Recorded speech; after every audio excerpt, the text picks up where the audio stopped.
이사야서 17장 1절부터 14절까지의 말씀입니다. 이사야 17장 1절. 다메섹에 관한 경고라. 보라, 다메섹이 장차 성읍을 이루지 못하고 무너진 무더기가 될 것이라. 아로엘의 성읍들이 버림을 당하리니 양무리를 치는 곳이 되어 양이 눕되 놀라게 할 자가 없을 것이며, 에브라임의 요새와 다메섹의 나라와 아람의 남은 자가 멸절하여 이스라엘 자손의 영광같이 되리라. 만군의 여호와의 말씀이니라. 그날에 야곱의 영광이 쇠하고 그의 살진 몸이 파리하리니, 마치 추수하는 자가 곡식을 거두어 가지고 그의 손으로 이삭을 벤 것 같고 르바임 골짜기에서 이삭을 주운 것 같으리라. 그러나 그 안에 주울 것이 남으리니, 감람나무를 흩을 때에 가장 높은 가지 꼭대기에 과일 2-3개가 남은 같겠고, 무성한 나무의 가장 먼 가지에 4-5가지가 남은 같으리라. 이스라엘의 하나님 여호와의 말씀이니라. 그날에 사람이 자기를 지으신 이를 바라보겠으며 그의 눈이 이스라엘의 거룩하신 이를 뵙겠고, 자기 손으로 만든 제단을 바라보지 아니하며 자기 손가락으로 지은 아세레나 태양상을 보지 아니할 것이며, 그날에 그 견고한 성읍들이 옛적에 이스라엘 자손 앞에서 버림받은 숲을 속의 초소와 작은 산 꼭대기의 초소 같아서 황폐하리니, 이는 내가 내 구원의 하나님을 잊어버리며 내 능력의 반석을 마음에 두지 아니한 까닭이라. 그러므로 내가 기뻐하는 그 나무를 심으며 이방의 나무 가지도 이종하는도다. 내가 심는 날에 울타리를 두르고 아침에 내 씨가 잘 발육하도록 하였으나, 근심과 심한 슬픔의 날에 농작물이 없어지리라. 슬프다 많은 민족이 소동하였을 때 바다파도가 치는 소리같이 그들이 소동하였고, 열방이 충돌하였을 때 큰 물이 몰려온 같이 그들도 충돌하였도다. 열방이 충돌하기를 많은 물이 몰려온 같이 하나 주께서 그들을 꾸짖으시리니, 그들이 멀리 도망함이 산에서 겨가 바람 앞에 흩어진 것 같겠고, 폭풍 앞에 떠드는 티끌 같을 것이라. 보라, 저녁에 두려움을 당하고 아침이 오기 전에 그들이 없어졌나니, 이는 우리를 노략한 자들의 몫이요 우리를 강탈한 자들의 보응이니라. 아멘. 할렐루야. 장렬하는 태양입니다. 굉장히 뜨겁습니다. 잠깐만 나가서 얼굴이 그냥 금방 익어버리고 그런 날이죠. 그럴 때일수록 우리가 하나님 앞에 더운 시원한 에어컨 앞에서 말씀을 읽고 영적인 하나님과의 교통, 기도하는 일에 깊은 은혜가 있기를 바랍니다. 세상은 변해도 변하지 않는 것이 있는데 하나님 말씀입니다. 하나님의 은혜입니다. 세상이 왜 물들어가고 하는가, 그 어떤 포인트가 있더라고요. 세상 사람들이 자꾸만 이렇게 세상으로 넘어가고 교회가 쇠락하고 신자들의 기도가 떨어지고, 이런 날 보면 옛날 같으면, 옛날이라 표현하면 부흥기죠. 우리나라의 부흥기에 보면 교회마다 철야기도하는 권사님들, 철야기도하는 집사님들, 철야기도하는 학생들, 청년들이 굉장히 많았습니다. 이게 수련회 캠핑 갔다 오면 그냥 계속 철야기도 하는 거예요. 목이 다 쉬어가지고. 왜 그렇습니까? 받은 은혜들이 너무나도 크고 놀랍고 은혜롭기 때문이죠. 그래서 은혜를 유지하려면 그 은혜를 쭉 이어가는 게 굉장히 중요한데, 부흥회든 캠프든 사실 그때부터 또 시작인 거예요. 은혜를 힘입고 같이 기도하면 교회 안에 부흥의 역사가 일어나게 될 것입니다. 그러니까 선순환, 악순환, 이 구조를 잘 생각하면 돼요. 선순환은 뭡니까? 더 기도하면 은혜가 더 있고, 은혜가 있으니까 또 기도하고, 또 기도하다 보니까 은혜를 받고, 은혜를 받다 보니까 교회가 부흥되고, 부흥되다 보니까 또 사람들이 기도하고, 이렇게 되고. 악순환은 뭡니까? 기도하지 않으니까 은혜가 떨어지니까 모이지 않고, 모이지 않다 보니까 은혜가 떨어지고, 은혜가 떨어지다 보니까 또 모이지 않고.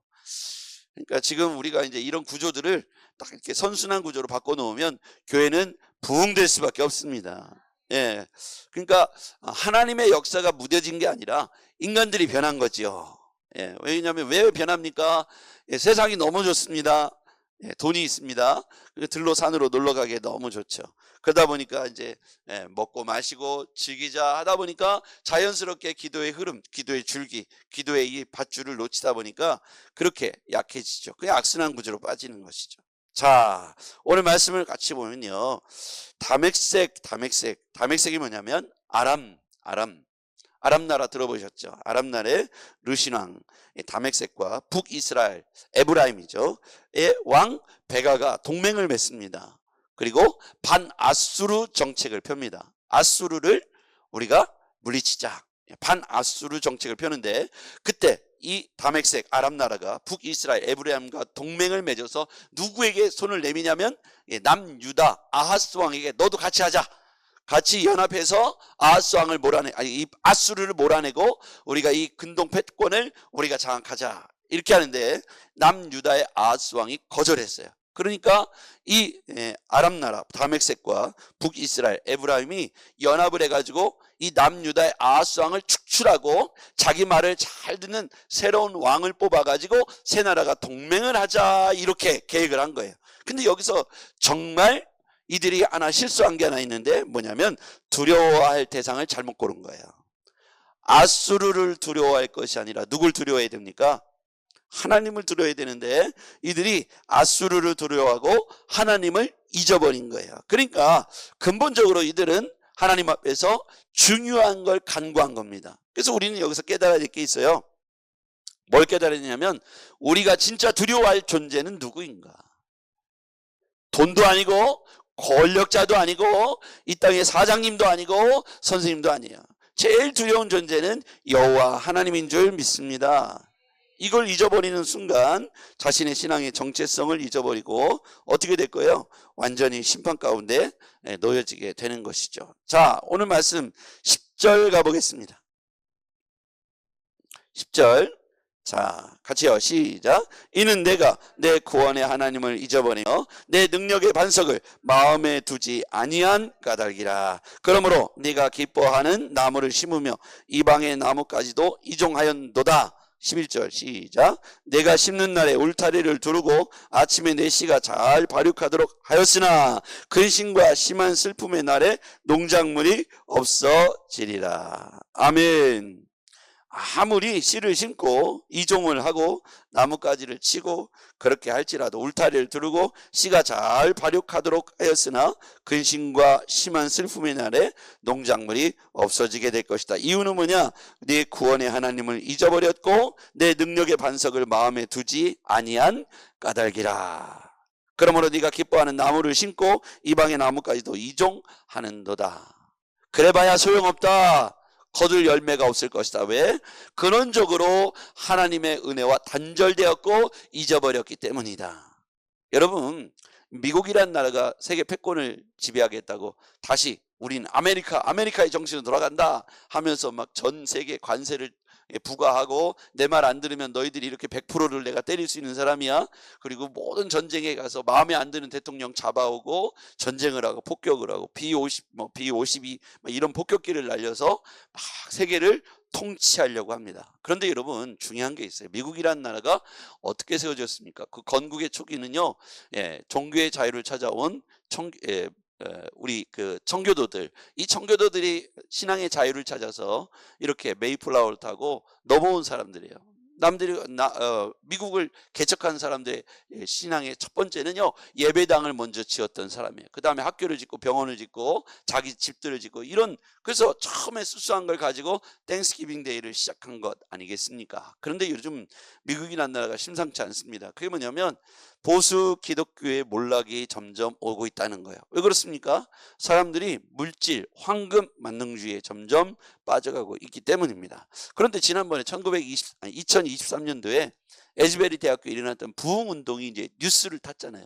그 아메리카 대륙에 뉴스를 타고 그 뉴스를 보고 전 세계에서 아메리카에서 서로 그 에즈베리 대학교에 방문해 보는 거예요. 뭘 보려고요? 그 대학교 채플 앞에 잔디밭에 사람들이 무릎 꿇고 1시간, 2시간, 3시간, 4시간씩 무릎 꿇고 기도하는 20일, 30일 그 가운데 계속된 성령의 임재 사건을 그곳에 가기만 하면 마치 라마나에 가면 막 방언이 터지고 그런 것처럼 거기 가기만 하면 은혜를 받고 막 이렇던 현상이에요. 그럼 뭘 상징해서 보여줬을까요? 제가 생각할 때는 하나님의 경고라고 생각합니다. 여전히 하나님은 능력 가운데 살아계시다는 걸 전 세계 가운데 능력 가운데 살아계신 하나님을 생중계한 사건이 에즈베리 대학교 2023년도의 사건이라고 생각해요. 저는 이런 영적 대각성 운동이 지금도 전 세계 곳곳에서 일어나는 걸 보면 하나님이 우리에게 던지는 메시지는 하나님이 변질된 것이 아니라 우리가 변질되고 있다는 거예요. 그럼 우리도 똑같아요. 아까 서두에 얘기했듯이 기도하는 기도원, 그리고 철야기도하는 권사님들, 집사님들이 싹 사라져 버리셨잖아요. 그죠? 다 어디가 있어요? 피서지에 가 있고 휴가를 가 있고 집에 에어컨 틀고 나오질 않는 거예요. 왜 그런가 가만히 보니까 기도 제목이 많이 사라졌대요. 청년 청소년들의 이렇게 어려운 뭐냐면, 사실 이제 고난을 극복한 공동체, 이스라엘도 마찬가지죠. 고난을 극복하는 공동체는 기도를 하고 하나님을 찾아요. 그럼 다시 한번 질문해 볼게요. 우리가 하나님을 찾고 주여 도와주세요, 주여 함께 해주세요, 주여 나를 불쌍히 여겨주세요 할 때가 고난의 때입니까? 축복의 때입니까? 고난이죠. 하나님이 고난이라고 한 도구를 우리에게 보내셨을 때는 그때가 언제예요? 보릿고개 넘기고 새마을 운동하고 막 우리 국가적으로 전 세계에서 막 이렇게 경제적으로 신림도가 떨어져서 외국 차관을 들여오고 막 다리를 놓고 도로를 건설하고, 이때는요 잘 살아보세요 하면서 그게 소원이고, 그리고 믿는 사람이 많이 없으니까 그때는 학생들, 청년들, 어린이들이 교회에 막 버글버글했죠. 갈 데가 없었어요. 한 부락에 교회 하나 있으면 막 메어 터지는 거예요. 메어 터져요. 그때 은혜 받은 사람들이 뭘 기도했냐면 가족 구원, 민족 구원, 나라 구원을 위해서 막 기도한 거예요. 근데 우리 아이들 중에 가족 구원, 나라 구원, 민족 구원을 위해서 기도하는 사람이 있을까요? 없다 이거예요. 입이 붙어버렸어요. 기도 제목이 없어진 거예요. 이건 축복일까요? 아니에요. 국가에서 국가장학금을 주고 어르신들에게 노령연금을 주기 시작하자 더 이상 기도하러 교회를 안 나오는 거예요. 집에 있으면 그냥 돈이 통장에 딱 들어오니까 그걸 가지고 그냥 먹고 사는 거예요. 더 이상 우리에게 간절함과 고난이 잊혀진 세대가 된 거예요. 자, 하나님께서 이스라엘 민족에게 너희들이 나를 잊어버렸어, 지금 이 말씀이 우리 민족에게 하시는 말씀이고 우리 교회에게 하시는 말씀이에요. 우리는 이러한 시기에 거꾸로 믿음에 우리의 반응을 해야 되는 거예요. 세상의 세류가 이렇게 막 세차게 흘러갈 때, 세상이 흘러갈 때 연어가 다시 고향으로 돌아가기 위해서 물살을 차고 다시 언덕을 오르고 물살을 거꾸로 해서 올라감과 같이 우리는 다시 신앙의 고향을 찾아서 회개하고 다시 믿음으로 돌아가야 할 줄 믿습니다. 뭘 회개해야 되냐면 우리의 교만을 회개해야 돼요. 하나님을 잊어버린 걸 회개해야 돼요. 구원 얻지 못한 원죄를 회개하라는 뜻이 아니라 하나님 앞에 기도하지 않은 죄, 하나님 앞에서 더 다시 한번 믿음으로 회복하지 못한 죄, 우리가 다시 한번, 우리 교회가 부흥할 수 있는 비결은 영성이 깨어나는 교회가 되어야 합니다. 복음 안에 깨어있는 교회가 되어야 합니다. 그래서 지금 이렇게 성경을 읽고 암송하고 묵상하고, 이게 다 복음을 회복하자, 말씀으로 돌아가자. 그 다음에 중보기도 하고 매일 하나님 앞에 이렇게 굿모닝 세븐하고 금요일날 토요일날 기도하는 이유는 이 두 가지, 영성과 복음, 이 두 가지가 결국 교회의 생존력이고 교회의 생명이 되는 것이고 교회의 힘이 되는 거예요. 성도들도 마찬가지예요. 영성과 복음이 성도들에게 힘이 되는 거예요. 할렐루야. 통장에 돈이 많이 쌓여있다고 인생의 문제가 해결되든가요? 금가락지를 막 새 돈 내 돈 꼈다고 금목걸이를 했다고 인생이 평안하고 해결됩니까? 아닙니다. 이것들은 다 변질되는 거예요.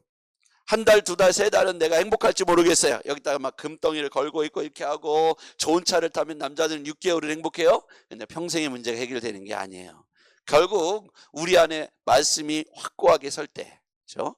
말씀이 신념이 아니라 말씀이 은혜가 돼서 내 안에 확 들어올 때, 교회가 성령이 충만할 때 그 가정, 그 교회, 그런 성도들은 반드시 살아나게 될 줄 믿습니다.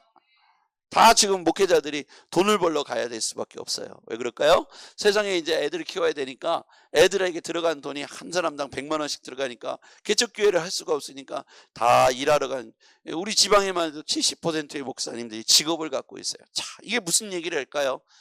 이 당시에도 일을 열심히 하는 제사장들이 이제 밖에 나가서 제사의 직무를 담당하지 못하고 일을 하러 나가면 영성이 사라지고 예배당의 연기가, 이 번제물의 번제단의 연기가 그쳐지면 어떻게 되는 거예요? 성도들이 다 잠들어 버리고 영적 암흑기가 오고 냉랭기가 오고, 먹고는 살을지 모르지만 진짜 그냥 먹고 사는 거죠. 여러분, 제가 왜 이런 얘기를 하냐면 우리에게 있어서 가장 핵심이 뭐냐 이겁니다.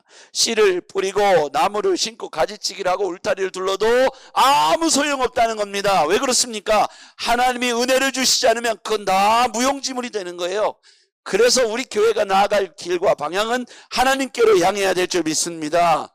기도하면 다 되냐 이렇게 말할 때 기도하면 됩니다. 예, 기도하면 다 되냐 이렇게 말하는 사람은 안 해본 사람이에요. 맞습니까? 예, 언제까지 안 해본 사람이에요? 응답될 때까지 안 해본 사람이에요. 한 번, 두 번, 세 번, 네 번 하고 포기한 거예요. 나도 다 해봤어 이렇게 말하는 사람들 보면 될 때까지 안 했기 때문입니다. 정리합니다. 아무리 군사력을 키우고 동맹을 하고 강력한 군대를 키운다 할지라도 그들이 만든 어떤 우상의 제단에 절을 하고 아세라와 태양상을 바라볼 때 하나님을 바라보지 않은 이 민족은 아무리 동맹을 3나라, 4나라, 5나라 열심히 동맹을 해도 절대로 승리할 수 없습니다. 잠깐은 이기는 것 같으나 영원한 멸망에 이르게 될 것입니다. 우리는 이제 정신 바짝 차려야 합니다. 부흥 때가 왔을 때 이제 시작인 거예요. 더 기도하고 더 간절히 주의 복음을 외치는 우리 교회가 되었으면 좋겠습니다. 하나님을 잊지 마십시오. 잊으면 아무리 노력해도 열매를 거둘 수가 없습니다. 기도하겠습니다. 전능하신 아버지 하나님, 오늘 우리가 하나님의 구원을 잊어버리지 않게 하여 주시옵소서. 능력의 반석을 마음에 두고 여호와를 경외하게 하여 주시옵소서. 씨를 심고 울타리를 아무리 둘러도 가지치기를 해도 농작물이 열매를 맺히지 못하는 것은 우리가 여호와를 잊어버렸기 때문이라고 말씀해 주셨습니다. 하나님, 아버지, 세상을 의지하지 않고 하나님을 바라보게 하여 주시옵소서. 예수님의 이름으로 기도하옵나이다. 아멘.